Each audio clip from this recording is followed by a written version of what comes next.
আমাদের বর্তমান সরকার নারী সংস্কার বিষয়ে একটি কমিটি করেছে। তাদের দেখলে বোঝা যায় না এরা কি নারী না পুরুষ না তৃতীয় কোন লোক। এই নারী সংস্কার কমিশন তারা যে প্রস্তাবগুলো করেছে এর ম্যাক্সিমাম প্রস্তাব হল কোরআন সুন্নাহ ইসলাম বিরোধী।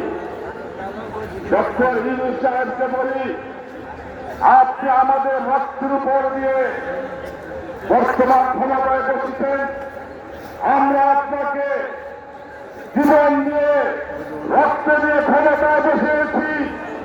অতএব আজকে যদি আমরা আপনাদের থেকে আমাদের ছায়া সরিয়ে নিয়ে যাই, আপনারা বাংলাদেশে একদিন থাকতে পারবেন না।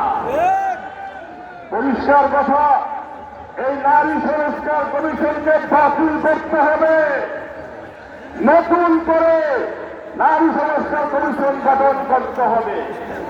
নারী সংস্কার কমিশন যে প্রস্তাব দিয়েছে, যে প্রস্তাব পাশ করা হয় আজকের এই মহাসমাবেশ থেকে ঘোষণা করছি, আমরা